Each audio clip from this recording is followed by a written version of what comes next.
நீங்க GitHubல ஒரு ஃபைல கமிட் பண்ணி பார்த்திருப்பீங்க. ஆனா அந்த ஃபைல்ல செலக்டட் லைன்ஸ மட்டும் கமிட் பண்ண முடியும். தெரியுமா? நீங்க ஒரு ஃபைலே டெலீட் பண்ணி அந்த பிரான்ச்சே கூட டெலீட் ஆயிருந்தா கூட அந்த ஃபைல நம்மளால ரெக்கவர் பண்ண முடியும். நீங்க ஃப்ரெஷரா இருந்தாலும் சரி, ஆல்ரெடி ஐடி இண்டஸ்ட்ரியில இருந்தாலும் இந்த கமெண்ட்ஸ நீங்க கண்டிப்பா கேள்விப்பட்டிருக்க மாட்டீங்க. வீடியோவ கன்டின்யூ பண்ணி பாருங்க. ஹாய், ஐ அம் அக்ஷய். நான் ஏஐக்கு முன்னாடியும் சரி, அப்புறமும் சரி மல்டிபிள் ப்ராஜெக்ட்ஸ் ஒர்க் பண்ணியிருக்கேன். இந்த ப்ராஜெக்ட்ஸ் எல்லாத்துலயுமே என்னோட கிட் கமிட்ஸ் மட்டும் ஸ்டாண்ட் அவுட் ஆயிருக்கு. ஏன்னா, நான் இந்த கமெண்ட்ஸ கன்சிஸ்டன்ட்டா யூஸ் பண்ணிட்டு இருந்தேன். Let's get started. ஃபர்ஸ்ட் கமெண்ட்ட பார்க்கலாம். நான் சொன்ன அந்த 5 இம்பார்ட்டன்டான கமெண்ட்ஸ் இந்த கமெண்ட்ஸ் தான். git switch, git add, அப்புறம் git work tree, அப்புறம் git cherry pick and last git reflog. ரொம்பவே இம்பார்ட்டன்டான கமெண்ட். ஃபைன். ரொம்ப சிம்பிளா வந்துட்டு கிட் ஸ்விட்சை பார்க்கலாம். ஸோ கிட் ஸ்விட்சை பார்க்கறதுக்கு முன்னாடி நீங்கள் ஆல்ரெடி வந்துட்டு செக் அவுட் யூஸ் பண்ணியிருந்தீங்க அப்படின்னா உங்களுக்கு வந்துட்டு ஃபெமிலராக தான் இருக்கும். என்னடா அது கிட் ஸ்விட்ச்னு ஏதோ ஒன்று சொல்கிறாங்களே, கிட் ஸ்விட்ச் யூஸ் பண்ணணுமா, கிட் செக் அவுட் யூஸ் பண்ணணுமா அப்படின்றது. ஃபார் எக்ஸாம்பிள் இந்த இடத்துல மெயினாக பார்த்துக்கோங்க. கிட் செக் அவுட் யூஸ் பண்ணுவீங்க அப்படின்னா அதில் 4 விஷயங்களை பண்ண முடியும். பேசிக்காக ஒரு பிரான்ச்சை செக் அவுட் பண்ண முடியும், ஒரு பிரான்ச்சை புதுசாக கிரியேட் பண்ண முடியும், இல்லை டிட்டாச் ஹெட்டாக போக முடியும், இல்லை ஃபைலை கூட ரீஸ்டோர் பண்ண முடியும். இவ்வளோ விஷயங்கள் இருக்கனால இது நிறைய ஈஸியாக இஷ்யூஸ் வரக்கூடிய ஒரு கமாண்டாக வந்துட்டு ரேட் பண்ணியிருக்காங்க GitHubலேருந்தே. ஸோ அதனால தான் அவங்க புதுசாக லேட்டஸ்ட்டாக வந்துட்டு கிட் ஸ்விட்ச் அப்படின்னு சொல்லிட்டு ஒரு கமாண்ட் ரிலீஸ் பண்ணியிருக்காங்க. இது பியூர்லி ஒரு சிங்கிள் பர்பஸ்க்காக பண்ண கமாண்ட். பேசிக்காக ஒரு பிரான்ச்லேருந்து இன்னொரு பிரான்ச்சை ஸ்விட்ச் பண்ணுறது மட்டும்தான். ஓகே, எக்ஸாம்பிளுக்கு நான் இந்த பர்டிகுலர் ரெபாசிட்டரி ஒன்று கிரியேட் பண்ணி வச்சிருக்கேன், கிட் ட்ரைனிங் டெமோ. ஸோ இதில் எதுவுமே கிடையாது, சும்மா ஒரு app.txt ஃபைல் அண்ட் ஒரு ரீட்மி ஃபைல் தான் வச்சிருக்கேன். ஓகே, இதுக்குள்ளே போயிட்டு நம்ம இதில் என்ன பிரான்ச் இருக்குது அப்படின்றத பார்க்கலாம். நான் பார்க்கறதுக்கு கிட் பிரான்ச் கொடுக்குறேன். நான் git branch new end point அப்படின்னு இருக்கு. ஃபார் எக்ஸாம்பிள் பர்ஃபார்மன்ஸ் பிரான்ச்சுக்கு போகணும் அப்படின்னா நான் சிம்பிளாக கிட் ஸ்விட்ச் பர்ஃபார்மன்ஸ் பிரான்ச் பண்ணுவேன். சிம்பிளாக எனக்கு பிரான்ச் ஸ்விட்ச் ஆகிடும். இதுதான் ஆக்சுவலாக மீனிங்ஃபுல்லாக இருக்குல்ல. ஸோ அதனால தான் இந்த கமெண்ட். ஓகே, புதுசாக ஒரு பிரான்ச் கிரியேட் பண்ணால் அதுக்கு என்ன பண்ணணும் அப்படின்னு கேட்டிங்கன்னா சிம்பிளாக இந்த இடத்துல கிட் ஸ்விட்ச் -c கிரியேட்டுக்கு ஃபீச்சர் நியூ பிரான்ச் அப்படின்றத போட்டோம் அப்படின்னா சிம்பிளாக ஒரு நியூ பிரான்ச்சுக்கு ஸ்விட்ச் ஆயிடுச்சு. அதுலேயும் ரொம்ப தெளிவாக switched to a new branch அப்படின்றது சொல்லும். ஸ்விட்ச் டு பிரான்ச், அதாவது இந்த வேர்டிங்ஸ்லாம் இன்னும் கிளியராக இருக்கும். அதுதான் அதோட main purpose. Okay, next command git add -p. Okay, சிம்பிளாக இந்த இடத்துல பார்த்தீங்க அப்படின்னா நான் app.txt ஃபைலில் வந்துட்டு சேஞ்சஸ் மேக் பண்ணியிருக்கேன். இந்த க்ரீன் கலர் பார்த்தாலே உங்களுக்கு தெரியும். ஓகே, இதில் நான் டோட்டலாக 4 சங்க்ஸ் இருக்குது கரெக்டாக. ஸோ இந்த இடத்துல ஒரு சங்க் இருக்குது, இந்த இடத்துல ஒரு சங்க் இருக்குது, இந்த இடத்துல ஒரு சங்க் இருக்குது, இங்கே ஒரு சங்க் இருக்குது. எனக்கு இப்போது நான் அப்லோட் பண்ண வேண்டியது, அதாவது கமிட் பண்ண வேண்டிய சேஞ்சஸ் வெறும் ஃபர்ஸ்ட் அண்ட் லாஸ்ட் மட்டும் தான். எனக்கு நடுவில் இருக்க சேஞ்சஸ் வரக்கூடாது. ஏன்னா இது ஒரு டு டூ கரெக்டாக. ஸோ இதை நான் கமிட் பண்ணக்கூடாதுன்னு நினச்சேன்னா இதுக்கு நான் என்ன பண்ணுறது?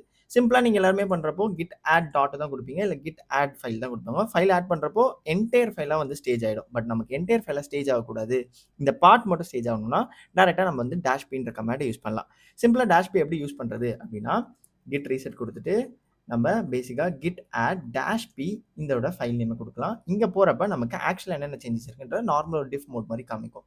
இந்த இடத்துல நம்ம GitHub கிட்டே நீனே எனக்கு இதை ஸ்ப்ளிட் பண்ணி காமி, எப்படி இதை ஸ்ப்ளிட் பண்ண முடியும் அப்படின்றத சொல்லலாம். அதுக்கு நம்ம எஸ் கொடுக்க முடியும். கொடுக்குறப்ப நமக்கு 4 ஸ்டேஜாக இங்கே வந்துட்டு ஸ்ப்ளிட் ஆகிருக்கும். இங்கே பார்த்தீங்க அப்படின்னா 1/4 அப்படின்றதுக்கு எனக்கு ஃபஸ்ட்டு சங்க் வேணும். ஸோ அதனால் நான் சிம்பிளாக ஒய் எஸ்ன்றதை கொடுத்துறேன். செகண்ட் எனக்கு வேண்டாம், நோ கொடுக்குறேன். தேர்டும் எனக்கு வேண்டாம், நோ கொடுக்குறேன். ஃபைனலாக இருக்கிறது எனக்கு வேணும், அதனால் நான் இங்கே ஒய் கொடுக்க போகிறேன். ஓகே, ஸோ கொடுத்த உடனே இங்கே சைடில் பார்த்தீங்க அப்படின்னா சிம்பிளாக ஸ்டேஜ் ஆகிடுச்சு. நமக்கு ஒரு ஃபைல்லேருந்து 2 லைன்ஸ், அதாவது அந்த நமக்கு தேவைப்பட்ட 2 லைன்ஸை மட்டும் நம்மளால் கமிட் பண்ண முடியும். மீதி லைன்ஸ் அகெயின் அன்ஸ்டேஜில் இருக்கும். சிம்பிளாக இதுக்கப்புறம் உங்களோட ஒர்க் ஃப்ளோ சிம்பிள். நீங்கள் git commit -m கொடுத்து added partial code அப்படின்னு சொல்லி கொடுத்துட்டு நீங்கள் மட்டும் புஷ் பண்ண ஆரம்பிச்சிடலாம். ஸோ இப்படி தான் git add யூஸ் பண்ணோம். இந்த மாதிரி நீங்கள் யூஸ் பண்ணி பாருங்கள். கண்டிப்பாக உங்கள் சீனியர் எப்படிடா பண்ண அப்படின்னு கேட்பாங்க. Next command git work tree. Work tree நிறைய பேருக்கு தெரியாது. ஆனால் ஒன்ஸ் தெரிய ஆரம்பிச்சதுக்கப்புறம் இந்த கமாண்ட் தான் git செக் அவுட்டுக்கு பதிலாக யூஸ் பண்ணிகிட்டே இருப்பாங்க. நான் most of the time work tree தான் யூஸ் பண்ணுவேன். ஓகே, ஒர்க் ட்ரீனா என்ன அப்படின்னா சிம்பிளாக நீங்கள் ஒரு சேஞ்ச் பண்ணிகிட்டே இருக்கீங்க. சடனாக உங்களோட ப்ராஜெக்ட்டில் ஏதாவது இன்னொரு பிரான்ச்சுக்கு கமிட் பண்ணணும், இல்லை ஏதாவது ஒரு ஹாட் ஃபிக்ஸ் பண்ணணும் அப்படின்னா என்ன பண்ணுவீங்க? உங்களோட சேஞ்சஸ் எல்லாத்தையுமே ஸ்டாஷ் பண்ணிவிட்டு புதுசாக இன்னொரு பிரான்ச்சுக்கு கிட் ஸ்விட்சோ இல்லை கிட் செக் அவுட் பண்ணி போயிடுவீங்க. பட் அகைன் லேட்டர் வரப்போ இந்த ஸ்டாஷ் இருக்குமோ இல்லையோன்ற ஒரு பேக் ஆஃப் த மைண்டில் ஒரு டவுட் இருந்துகிட்டே இருக்கும்ல. அதை நம்ம இதை வச்சு ஈஸியாக ரிசால்வ் பண்ணிட முடியும். ஒர்க் ட்ரீ அப்படின்றது ஒரு க்ளோன் ஆஃப் உங்களோட ரெபாசிட்டரி, ஆனால் அந்த ஸ்பெசிஃபிக் பிரான்ச்சுக்கு. இது எப்படி பண்ணுறது அப்படின்னா சிம்பிளாக இந்த இடத்துல பார்த்தீங்கன்னா என்கிட்ட ஒரே ஒரு ஆக்சுவல் ஃபோல்டர் தான் இருக்குது. இந்த ஃபோல்டர் தான் GitHub ஃபோல்டர். ஓகே, ஸோ இதில் நான் ஒர்க் ட்ரீயை போடுறதுக்கு நான் git work tree add, நான் இதோட நேம் கொடுக்க போகிறேன். என்னோட நேம் வந்துட்டு நியூ எண்ட் பாயிண்ட் அப்படின்றது கொடுக்க போகிறேன். நான் இந்த பிரான்ச் தான் நான் வந்து செக் அவுட் பண்ண போகிறேன். ஓகே. இந்த இடத்துல நம்ம கிட் பிரான்ச் குடுக்குறப்போ, தெளிவா நமக்கு வந்துட்டு ஸ்டார்ல போட்டு காமிக்குது. இது ஒரு வொர்க் ட்ரீ அப்படின்னு சொல்லிட்டு. ஸோ இதுல நம்மளால என்ன சேஞ்சஸ் வேணா பண்ணி கமிட் பண்ண முடியும். சிம்பிளா இந்த இடத்துல நீங்க விஎஸ் கோட்ல போய் செக் பண்ணீங்கன்னா, நமக்கு 2 பர்ட்டிகுலர் ரெபாசிட்டரி காமிக்கும். மேல இருக்க சேஞ்ச் அப்படியே தான் இருக்கு. அது நம்மளோட ஆக்சுவல் பிரான்ச்லயே தான் வந்துட்டு அப்படியே இருக்கு. நம்மளால இந்த புது பிரான்ச்ல நம்ம என்ன சேஞ்சஸ் வேணா பண்ண முடியும். ஓகே. ஸோ இதுல வந்து நானு ஆக்சுவலா வந்துட்டு டச் app.2.txt ஃபைல்னு கிரியேட் பண்ணேன் அப்படின்னா, எனக்கு ஆட்டோமேட்டிக்கா இந்த ஃபைல் தனியான ஃபோல்டர்ல தான் வரும். ஸோ இது ரொம்ப ரொம்ப சேஃப். அதுவும் ஹாட் ஃபிக்ஸுக்குலாம் இது ரொம்ப ரொம்ப ஈஸியான ஒரு வழியா இருக்கும். ஓகே. நெக்ஸ்ட் கமாண்ட் செரி பிக். செரி பிக் கமாண்ட் ரொம்பவே இம்பார்ட்டன்ட்டான கமாண்ட். ஆக்சுவலா நீங்க ஒரு பிரான்ச் வொர்க் பண்ணிட்டே இருக்கீங்க. பட் ஒரு ஃபிக்ஸ இந்த பிரான்ச்லேருந்து இன்னொரு பிரான்ச்சுக்கு மூவ் பண்ணணும் அப்படின்னா, அதுக்கு இந்த செரி பிக் மட்டும் தான் யூஸ் பண்ண முடியும். ஸோ இந்த மல்டிபிள் பிரான்ச்சஸ பார்க்கறதுக்கு என்னால இந்த பிரான்ச்சஸ் தான் பார்க்க முடியும். ஃபைன். இப்போ நானு இதுலேருந்து experiment.ui பிரான்ச்சுக்கு போறேன். ஃபைன். இதுல நான் இப்ப கிட் லாக் போடுறேன். கிட் லாக் போடுறப்ப என்னால இத்தன கமிட்ஸ் நான் இங்க பண்ணியிருக்கேன் அப்படின்றது தெரியுது. ஓகே. இந்த ஃபீச்சர் பிரான்ச் அதாவது இந்த எக்ஸ்பெரிமென்ட்ன்ற பிரான்ச்லேருந்து எனக்கு இந்த பர்ட்டிகுலர் சேஞ்ச் மட்டும் வேணும். எனக்கு அந்த சேஞ்ச மட்டும் நான் எப்படி இன்னொரு இதுக்கு எடுத்துட்டு போறது அப்படின்னு பார்த்தீங்கன்னா, சிம்பிளா இந்த பர்ட்டிகுலர் கமிட்ட காப்பி பண்ணிக்கோங்க. இந்த கமிட்ட காப்பி பண்ணி வச்சுக்கிட்டு, நம்ம எந்த பிரான்ச்சுக்கு போணுமோ அந்த பிரான்ச்சுக்கு நம்ம ஸ்விட்ச் பண்ணிக்கணும். கிட் பிரான்ச் போயிட்டு நானு பெர்ஃபார்மன்ஸ்ன்ற பிரான்ச்சுக்கு தான் நான் போப்போறேன். அதனால கிட் செக் அவுட் பண்ணி நான் பெர்ஃபார்மன்ஸ் பிரான்ச்சுக்கு போய்க்கிறேன். ஃபைன். இப்ப இந்த பெர்ஃபார்மன்ஸ் பிரான்ச்சுக்கு போயிட்டு என்னால செரி பிக் அப்படின்றத குடுக்க முடியும். செரி பிக் குடுத்து நான் அங்க காப்பி பண்ண அந்த கமிட்ட இங்க பேஸ்ட் பண்றேன். ஸோ சிம்பிளா என்ன ஆகும் அப்படின்னா, அந்த சேஞ்சஸ் அங்கருந்து இந்த இடத்துக்கு நமக்கு ஈஸியா கொண்டு வந்துர முடியும். ஸ்க்ரீன்ல பார்த்த மாரி இந்த பர்ட்டிகுலர் சேஞ்ச் அசால்ட்டா நமக்கு அந்த பிரான்ச்ல இந்த பிரான்ச் வந்துச்சு. இந்த பெர்ஃபார்மன்ஸ்.எம்டி ஃபைல் அப்படின்றது ஈஸியா நமக்கு இங்க கிடைச்சிருச்சு. இதுல நம்ம புதுசா எந்த கமிட்டுமே பண்ணல. ஆல்ரெடி பண்ண அதே கமிட்ட நம்ம அந்த பிரான்ச்லேருந்து இந்த பிரான்ச்சுக்கு மூவ் பண்ணியிருக்கோம். இப்படி தான் புரொடக்ஷன்ல ஏதாவது இஷ்யூஸ் வந்ததுன்னா, என்டையர் ஃபீச்சர் பிரான்ச்சுமே குடுக்காம எது இஷ்யூவோ, இல்ல எத ஃபிக்ஸ் பண்ணுமோ அந்த கமிட்ட மட்டும் நம்மளால ஈஸியா எடுத்து நம்மளால புரொடக்ஷன்ல குடுக்க முடியும். ஸோ சிம்பிளா இதுல ஒரே ஒரு விஷயம், நீங்க எந்த பிரான்ச்க்கு எடுக்க போறீங்களோ, அந்த பிரான்ச்க்கு செக் அவுட் பண்ணிட்டு, அப்புறம் தான் அந்த கமிட்ட நீங்க செரி பிக் அப்படின்றத குடுத்து குடுக்கணும். ஃபைனலா இந்த ரெஃப்லாக். ரெஃப்லாக்ன்றது ரொம்ப ரொம்ப இம்பார்ட்டன்ட்டான டீபக்கிங் ஆக்சுவல் கமாண்ட். இந்த கமாண்ட most of the time use பண்ண தேவைப்படக்கூடாது. ஏன் அப்படின்னா, இது ஒரு டிசாஸ்டர்லேருந்து ரெக்கவர் பண்ற கமாண்ட். பேசிக்கா நீங்க கிட் ரீசெட் நெறைய யூஸ் பண்ணுவீங்க, இல்ல கிட் ரீபேஸ் யூஸ் பண்ணுவீங்க அப்படின்னா, நெறைய சேஞ்சஸ் மிஸ் ஆவறதுக்கு நெறையவே வாய்ப்புகள் இருக்கு. அதாவது கமிட்ஸ நம்ம வந்துட்டு ஒன் டாப் ஆஃப் அதர் இன்னொன்னு நம்ம போடுறப்போ நெறைய கமிட்ஸ் மிஸ் ஆக சான்சஸ் இருக்கு. நெறைய ஃபைல் சேஞ்சஸ் மிஸ் ஆகுறதுக்கும் சான்சஸ் இருக்கு. இந்த மாரி மிஸ் ஆகும் உங்களுக்கு ஃப்ரீக்வென்ட்டா அப்படின்னா, இந்த கிட் ரெஃப்லாக் கண்டிப்பா ஒரு சேவியரா இருக்கும். ஓகே. சிம்பிளா கிட் லாக் தான் இருக்கேப்பா, நான் கிட் லாக் வச்சு கமிட் ஹிஸ்டரி எடுத்துருவேனே அப்படின்னு நீங்க சொன்னீங்க அப்படின்னா, அதுல நீங்க பிரான்ச்ச டெலீட் பண்ணிட்டீங்க, இல்ல ரீசெட் பண்ணிட்டீங்க அப்படின்னா, லாக்ல இருந்தும் போயிடும். ஃபார் எக்ஸாம்பிள் இந்த இடத்துல கிட் லாக் போடுறோம் அப்படின்னா, நமக்கு இந்த இடத்துல இத்தன சேஞ்சஸ் இருக்கு அப்படின்றத சொல்லுது.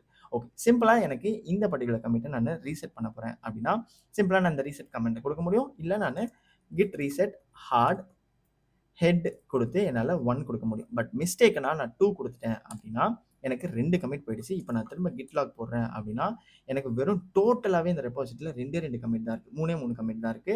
ப்ரீவியஸா நம்மகிட்ட 5 கமிட் இருக்கு. நமக்கு இந்த கமிட் தெரியாம போயிடுச்சு. இந்த கமிட் நமக்கு வேணும், இருந்திருக்கணும். ஸோ இப்போ இந்த கமிட்ட எப்படி ரெக்கவர் பண்றது அப்படின்றத பார்க்கலாம். இந்த கமிட்ட ரெக்கவர் பண்றது ரொம்ப ரொம்ப சிம்பிள். நம்ம git reflog அப்படின்ற கமாண்ட குடுத்தோம் அப்படின்னா, என்னென்ன சேஞ்சஸ் பண்ணியிருக்கோமோ எல்லாமே இங்க காமிச்சிரும். ஃபார் எக்ஸாம்பிள் இந்த இடத்துல ரீசெட் பண்ணியிருக்கோம். இந்த கிட் லாக் குடுத்தப்ப இந்த கமிட் போயிடுச்சு. பட் ஆனா நம்மளால இந்த இடத்துல என்னென்ன சேஞ்சஸ் போயிருக்கு எல்லாமே நம்மளால எடுக்க முடியும். ஃபார் எக்ஸாம்பிள் இங்க செரி பிக் பண்ணதா இருக்கட்டும், செக் அவுட் பண்ணதா இருக்கட்டும், எல்லா சேஞ்சஸ் எல்லாமே உங்களுக்கு இந்த இடத்துல விஷுவலா காமிக்கும். இது ஒரு டைம் மெஷின் மாரி. ஒரே ஒரு விஷயம், இந்த சேஞ்சஸ் உங்க லேப்டாப்ல பண்றீங்க அப்படின்னா, உங்க லேப்டாப்ல இருந்து மட்டும் தான் இந்த ரெஃப்லாக் எடுக்க முடியும். இந்த ரெஃப்லாக் கிளவுடுக்கு போகாது. இது ஒரு பேக்கப் மெக்கானிசமா தான் கிட் வச்சிருக்காங்க. இந்த மாரி நெறைய அதர் கமாண்ட்ஸும் இருக்கு. அந்த கமாண்ட்ஸ் எல்லாமே வந்துட்டு நான் அடுத்தடுத்த வீடியோல போஸ்ட் பண்றேன். உங்களுக்கு ஏதாவது ஸ்பெசிஃபிக் கமாண்ட எப்படி யூஸ் பண்ணணும் அப்படின்னு தெரியணும்னா, கமெண்ட்ல சொல்லுங்க. நான் கண்டிப்பா அதுக்கு வீடியோ மேக் பண்றேன். So back to okay. இப்ப நீங்க இந்த கமாண்ட்ஸ் எல்லாம் கத்துக்கிட்டீங்க. இந்த கமாண்ட்ஸ கன்சிஸ்டன்ட்டா யூஸ் பண்ணுங்க. கண்டிப்பா ரிப்பீட்டடா யூஸ் பண்றப்ப தான் பிராக்டிஸ் ஆகும். இந்த மாதிரி நீங்க உங்களோட பிஆர்ஸ்ல கமிட் பண்றப்போ பெர்ஃபெக்ட்டா ஒரு ஒரு லைன் பை லைனா என்னத்துக்காக அந்த கமிட் போட்டிருக்கேன்னு சொல்லி உங்களோட கொலீக்ஸ் மத்தியில உங்களோட கமிட்ட ஸ்டாண்ட் அவுட் பண்ணுங்க. இந்த மாதிரி யூஸ்ஃபுல்லான இன்ஃபர்மேஷன்ஸோ இல்ல இதோட டீடைல் ஸ்டெப்ஸ் எதுக்காக நம்ம இதை யூஸ் பண்றோம் அப்படின்றத தெரிஞ்சுக்கிறதுக்கு கோட் வித் மாப்ளை சப்ஸ்கிரைப் பண்ணிக்கோங்க. இந்த வீடியோவை இவ்வளோ நேரம் பார்த்து இன்னமும் சப்ஸ்கிரைப் பண்ணாம இருந்தீங்கன்னா பண்ணிடுங்க. அடுத்த வீடியோல நம்ம பார்க்கலாம். Bye by.